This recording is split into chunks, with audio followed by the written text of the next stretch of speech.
Good morning, my dear student. Welcome back to the e-learning classes of Vardhaman. Today we will study lesson number 2, subject and predicate. आज हम subject और predicate के बारे में पढ़ेंगे. Before starting the chapter, first of all, I want to tell you the Hindi meanings. What is the meaning of these two words? ये जो sentence के दो भाग होते हैं, sentence के कोई भी line उसके दो भाग होते हैं.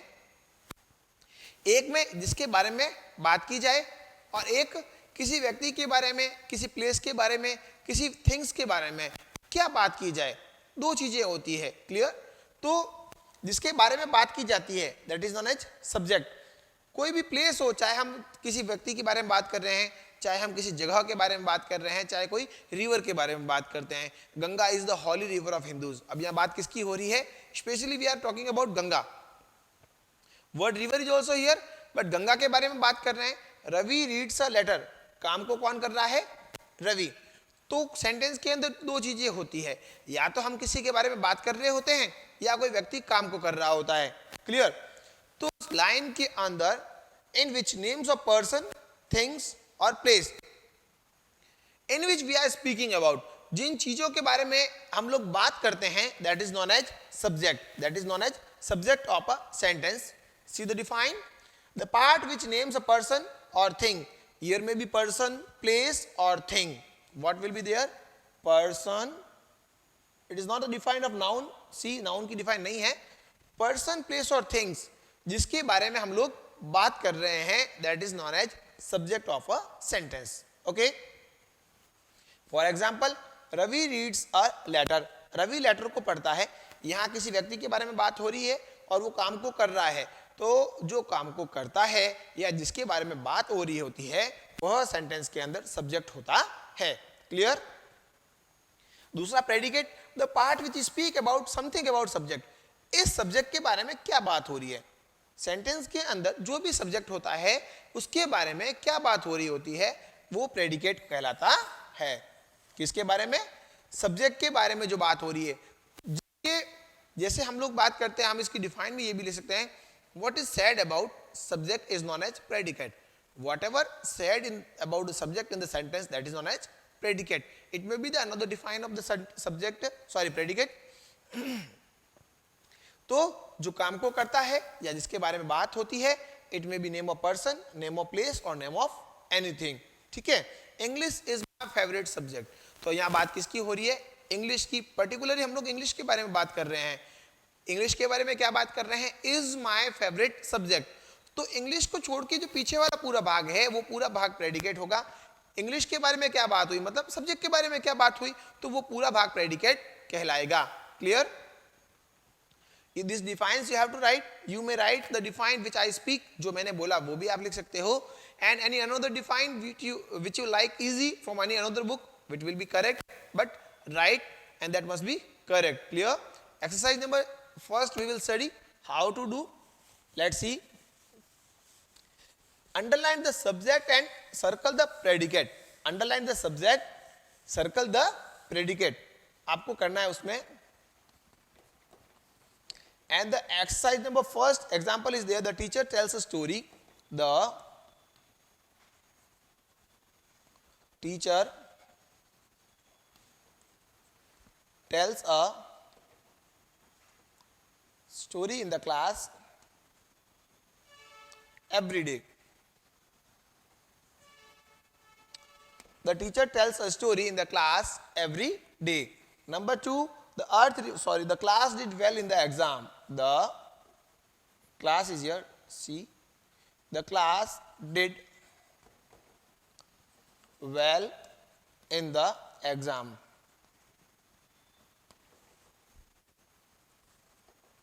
One more, the earth revolves around the sun. The earth revolves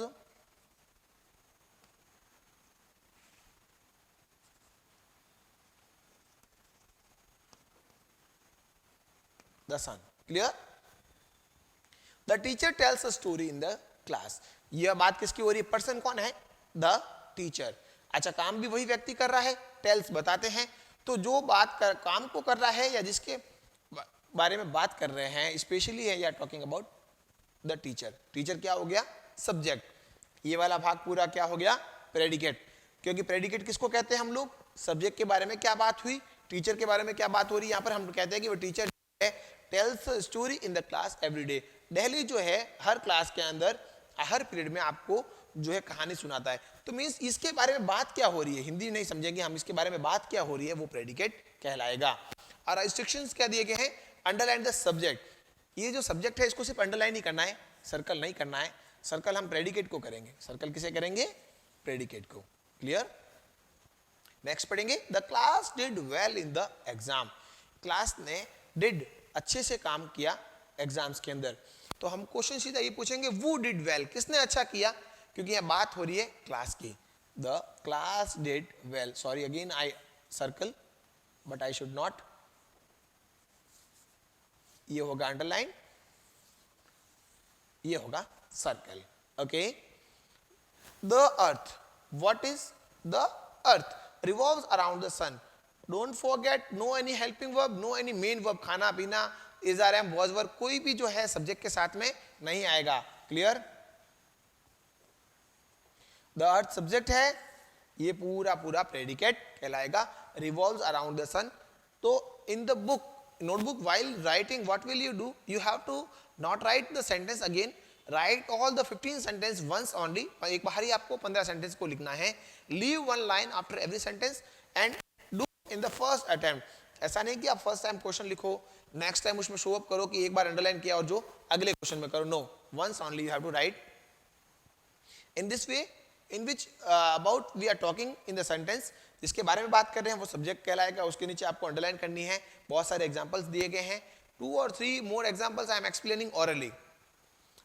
Rama shoot an arrow in the air, Ram ने जो है एरो तीर को शूट किया, किसने किया, राम ने, रमा ने किया। ठीक है, तो यहाँ राम जो है वो क्या हो जाएगा, सब्जेक्ट हो जाएगा।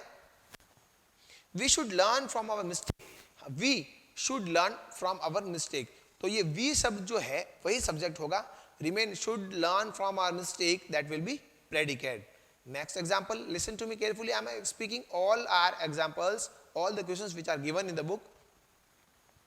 Graham Bell invented the telephone, Graham Bell ने जो टेलीफोन का आविष्कार किया था, तो Graham Bell will be subject, the remain part will be predicate. Graham Bell को छोड़ के बाकी वाला जो भाग है ना, invented the telephone, that will be predicate.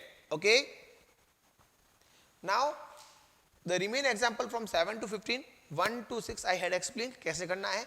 7 to 15 आपको सेल्फ करना है, ओनली अंडरलाइन करना है और उसमें समझने लायक कुछ नहीं है ज़्यादा, बहुत इजी चैप्टर है। ओनली 3 एक्सरसाइजेस आर गिवन और all the 3 exercise do in the book only, book में कुछ नहीं करना, नोटबुक में सिर्फ 2 डिफाइंस आपको करनी है विद एग्जाम्पल। ओके, आपको समझ में आ रहा है, you have to write only in the book all the exercise, right define जो है सब्जेक्ट और प्रेडिकेट की जो डिफाइन है जो मैंने ब्लैक बोर्ड पे लिखी थी वो ही आपको नोटबुक में करनी है। ओके, एक्सरसाइज नंबर 2 सी, एक्सरसाइज नंबर 2 में आपको क्या करना है, सब्जेक्ट दिया गया है और प्रेडिकेट को फिलअप करना है। Exercise number 2 C, the teacher Qutub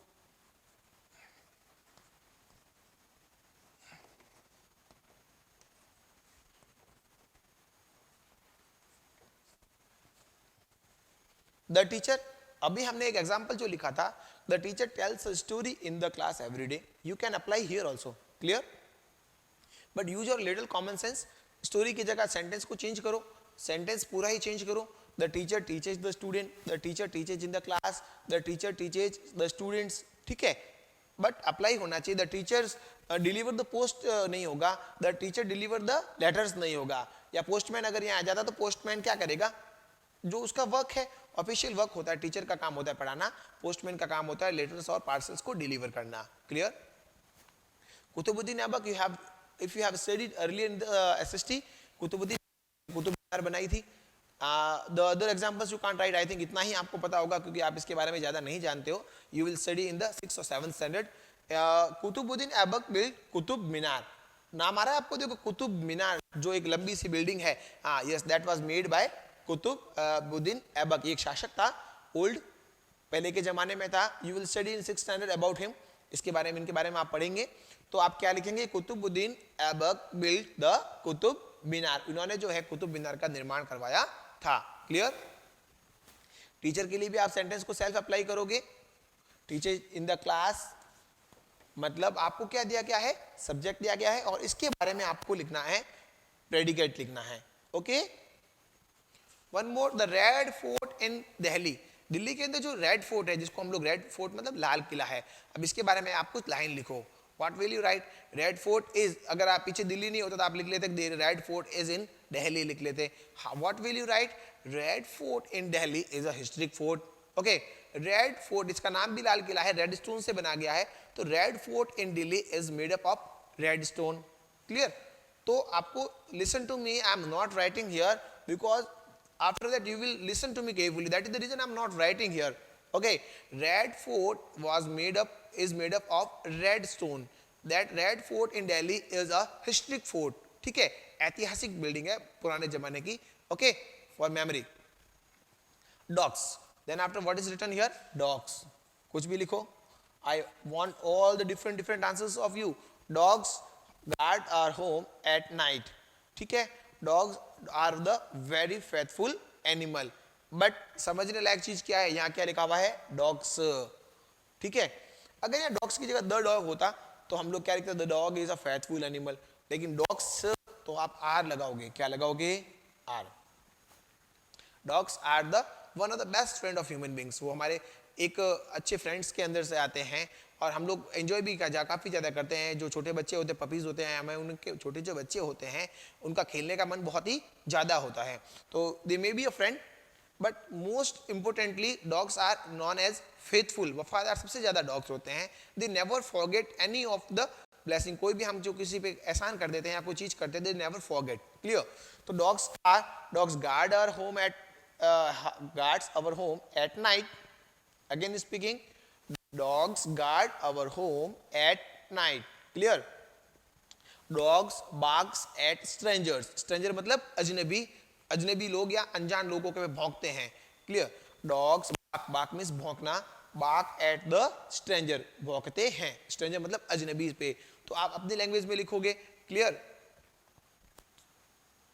स्मृति किसी का नाम है, whatever you like. Smriti is a beautiful girl, Smriti is talented girl, Smriti is most intelligent girl in our class. ठीक है, और ब्यूटीफुल गर्ल, आई से सेंटेंस बनाना है। I am a good boy, I am a very smart boy, I like to eat mango, I like to eat chocolates. Lots of sentences are there. I am speaking all the sentences, but I want the different, जो मैंने बोला उससे different sentence आप बनाएंगे, तभी मुझे अच्छा लगेगा, तभी मैं समझूंगा कि आपने कुछ लर्न किया या सीखा। ओके, एक्सरसाइज नंबर 3 के बारे में हम लोग पढ़ते हैं। Exercise number 3, see how to do.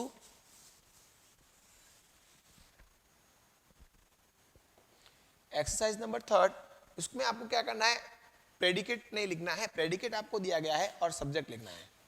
Predicate आपको दिया गया है, visited our family yesterday, visited our family yesterday। अब विजिट किया मतलब जाना। हमारी फैमिली में कौन आया था कल? yesterday मतलब बीता हुआ कल। तो जो भी आपकी फैमिली में कल आया, आपको मिलके गया, तो आपसे कौन मिलके गया? Write here mister and missus Sharma, mister and missus कोई भी नाम लिखो। Ram and his father visited our family, वो उसके पापा हमारे घर आए थे। ठीक है, तो दे विजिटेड आवर फैमिली, वे मतलब यहाँ पर किसी नेम ऑफ पर्सन जरूरी नहीं है, आप कोई भी प्रोनाउन अप्लाई कर सकते हो। दे। Okay,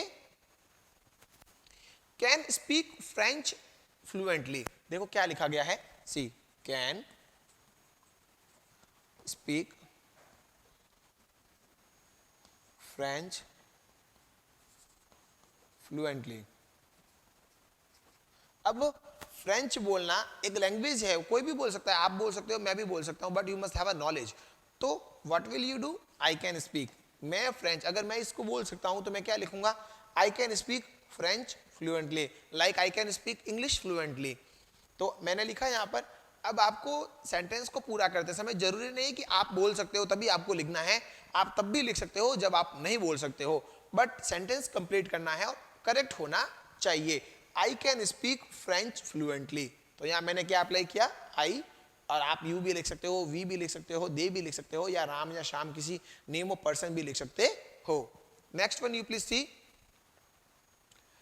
have lost all there leaves. अब देखो इसमें चीज के बारे में, have lost all there leaves. Leaves किसकी होती है? पत्तियां पेड़ की होती है. और लॉस्ट मीन्स खोना या गिर जाना. तो पत्तियां किससे गिरेगी? पेड़ से गिरेगी ऑब्वियसली. यहाँ लीव्स मतलब वो नहीं है, लाइफ जो लीफ जीवन होता है वो नहीं होगा. दोज ट्रीज, दीज ट्रीज, कुछ भी लिख सकते हो, दीज ट्रीज. अब मैंने यहाँ ट्रीज क्यों लिखा, ट्री क्यों नहीं लिखा? क्योंकि यहाँ पर हैव वर्ड का प्रयोग किया गया है. ये जो हैव जो वर्ड है ये प्लूरल सब्जेक्ट के साथ आता है, बहुवचन के साथ आता है. अगर यहाँ हैज होता तो यहाँ मैं ट्री लिखता. क्या लिखता? ट्री. एक वचन सिंगुलर का बोध जो कराता है, मैं लिखता this tree has lost his all the leaves. Clear? Have जो है प्लूरल मतलब बहुवचन सब्जेक्ट. यहाँ जो काम करने वाला व्यक्ति यहाँ ज्यादा होते, बहुवचन, जैसे हम लोग बोलते हैं ना, वी मीन्स हम, बॉयज, स्टूडेंट्स, वो बहुवचन हो गए, प्लूरल सब्जेक्ट हो गए. यहाँ जो है हैव वर्ड का प्रयोग किया गया, इसलिए मैंने यहाँ ट्रीज का प्रयोग किया. दीज की जगह दोज ट्रीज भी लिख सकते हो, दीज ट्रीज भी लिख सकते हो. Okay, the trees have lost नहीं लिख सकते हम लोग यहाँ पर. So I apply trees word because it is have here. Next will see is the first meal of the day. First means पहला, मील मतलब भोजन. एग्जाम्पल में क्या दिया गया है? Meal. You have 3 meals in a day, breakfast, dinner, breakfast, after lunch and then after in the night you have dinner. तो first meal कौन सी होती है? सबसे पहले मॉर्निंग में आप क्या करते हो? ब्रेकफास्ट. तो आंसर में क्या होगा? The breakfast is the first meal of the day. Only write breakfast. What will you write? Breakfast is the first meal of the day. Barked at me. अगले सेंटेंस में आपके आगे क्या लिखा हुआ? बार्क्ड. फर्स्ट वर्ड देखो, bark means भौंकना. Bark means भौंकना. अभी देखो पीछे एक सेंटेंस था हमने जो पढ़ा था, उसके बारे में लिखा था डॉग. तो मैंने क्या कहा था? डॉग क्या करते हैं? बार्किंग करते हैं. डॉग्स की बोली होती है भौंकना, उसे हम इंग्लिश में क्या कहते हैं? बार्किंग. तो बार्क्ड, भौंका. किसके ऊपर भौंका? At me very loudly in the street. तो अब यहाँ डॉग भी हो सकता है और डॉग्स भी हो सकता है. Dogs bark at me in the street, dogs bark me in the at me loudly in the street. आपको जो है भौंकने का काम जो डॉग्स का होता है, तो यार you have to not to write donkey और मंकी. ओके, तो बात के बाद आप ये चीज लिखोगे. Some more examples I have to explain because without understanding the meaning of their sentences you can't write. Widow और कुछ ऐसे वर्ड्स हैं. See,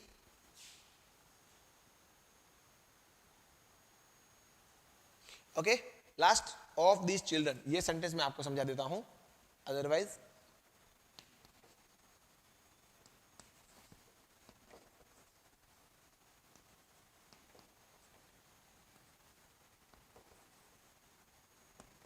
okay. See, of these children is a widow. Of these children is a widow. These children मतलब इन बच्चों की क्या है? विधवा. विधवा का मतलब क्या होता है? A lady whose husband is dead. जिसकी हस्बैंड की डेथ हो जाती है उसे हम लोग क्या कहते हैं? विडो. और एक वर्ड होता है widower. A person whose wife is dead. जिसकी पत्नी की जो डेथ हो जाती है उसके बाद उस लड़के को, उस इंसान को हम लोग क्या कहेंगे? विडोवर. तो विडो किसके लिए आता है? लड़की के लिए आता है. द चिल्ड्रन तो उनकी क्या हो जाएगी? मदर हो सकती है, या कुछ the mother of this children. The mother of these children, इन बच्चों की जो मदर है वो क्या है? विडो. विडो का means his father is gone. ठीक है, तो what will you apply? The mother of these children. Otherwise यहां अगर दूसरा आता इज अ विडो तो आप लिखते that lady is a window. Okay, her mother is a window. ठीक है, हिज मदर, हर मदर. आपको एक लड़की के लिए अप्लाई करना है क्योंकि विडो एक लड़की होती है. ठीक है, that is feminine. The remain examples given I am orally explaining little bit. See, is a holy river. तो रिवर के बारे में आप क्या लिखोगे? किसी रिवर का नाम लिखोगे, but that must be holy river like Ganga. तो एग्जाम आंसर में क्या लिखोगे? Ganga is a holy river. Bloom in the garden. Bloom in the garden means garden के अंदर खिलते हैं, क्या खिलते हैं? फूल. The flowers bloom in the garden. तो what will you write? The flower. Listen to me again. Today's work is subject and predicate की define with an example you have to write in the notebook. और answers जो है exercise के वो आपको book में लिखने हैं. No anything you have to write in the notebook, only define आपको लिखनी है. अंडरस्टैंड? थैंक्स.